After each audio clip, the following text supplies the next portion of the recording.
I'm Erin Hussein. I am a former lawyer, and when I went to law school, I wrote and directed the Law School Follies at my law school because I'm one of those people, I believe, like Shakespeare, that performing art and life are just two sides of the same coin. That's why I'm particularly taken by the second plank of the platform. Our district spent $220,000 in discretionary funds on after-school programs for public school students, and about that same much for senior centers.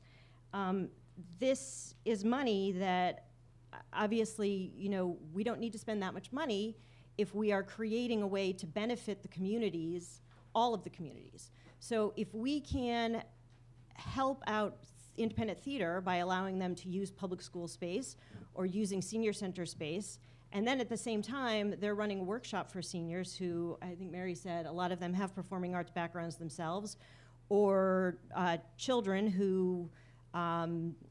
whose imagination can be sparked by working in the performing arts, then I think it's a win-win for everyone. It looks more like a barter system and less like an expenditure system. In my building, I'm the president of one of the largest co-ops in the district, and we have residents that are 94 years old all the way down to residents that are 2 months old. And the joy that you see from the interaction of the different ages working together is just something that I think theater could definitely bring to all of these different demographics and populations. I also want to echo what Jasmine said. 605 East 9th Street is the former Charis building. It's the building where Spike Lee presented his first student film in the auditorium. It was a building that was built to be a school and to be a community auditorium facility. It has been sitting vacant for 20 years. It has to be given back to the community. It would be a theater, it would be a performance space, a rehearsal space. It's 150,000 wasted square feet. Great.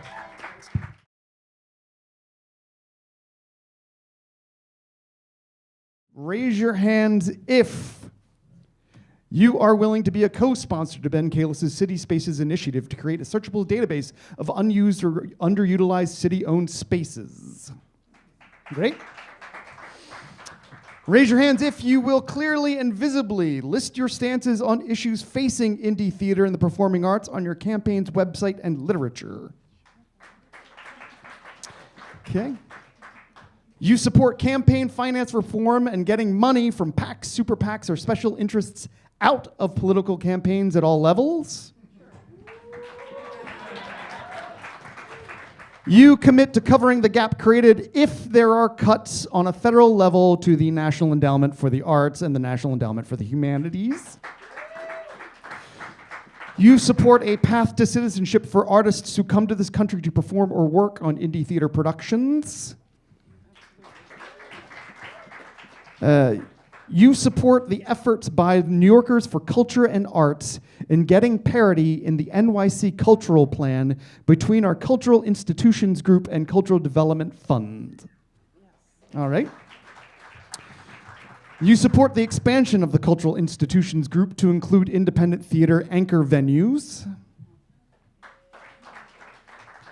You support the promotion of indie theater to the more than 61 million visitors coming to New York City each year. You promise to see at least 3 indie theater productions before the elections, including, but not limited to, my production of Martin Denton, happening right here, July 6th through the 23rd. I've got 2, 3, 4, okay. Great. Sorry, I get paid in shameless promotion, so.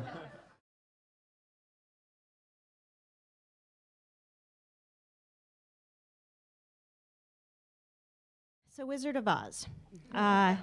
Never performed in it, but I do feel like I am living in it.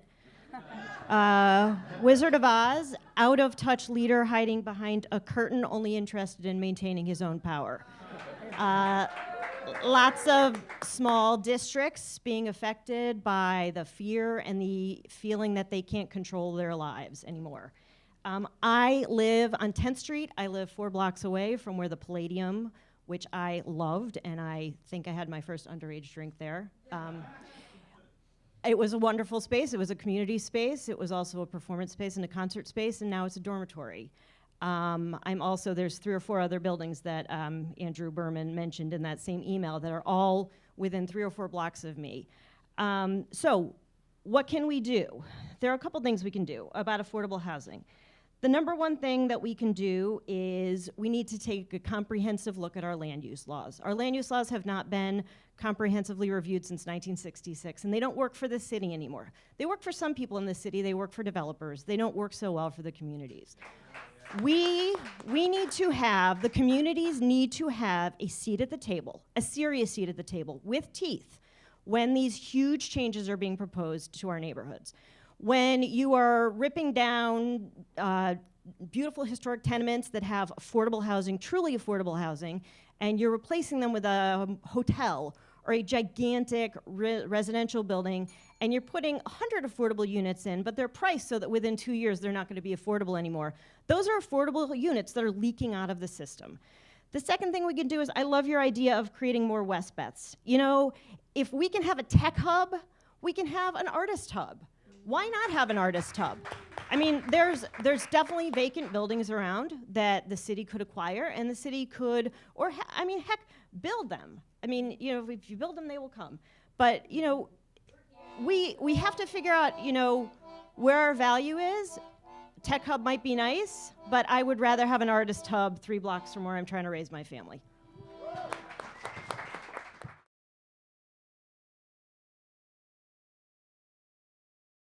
Okay, thank you very much for having us here. I ask 3 things. One is that you vote. Vote on September 12th. Election day in New York City is September 12th, not November. It's the primary. Vote on September 12th. Please vote for me, but if you're not gonna vote for me, or if you're not in my district, and I feel bad if you're not in my district, vote for somebody. Go and vote. Grab someone and vote. Go for coffee, go and vote. Everyone needs to vote on September 12th.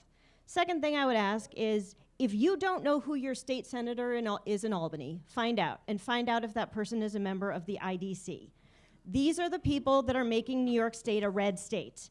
And if you do live in an area where your state senator is a member of the IDC, please make sure that you vote in the primary in September 2018. New York State's a blue state. It should be a blue state, and we all have to band together. This is a New York City problem because it's our state senators that are the primary constituents of the IDC. The third thing I would ask is, keep making art, please. Please keep making art. It's the only thing that is keeping me going.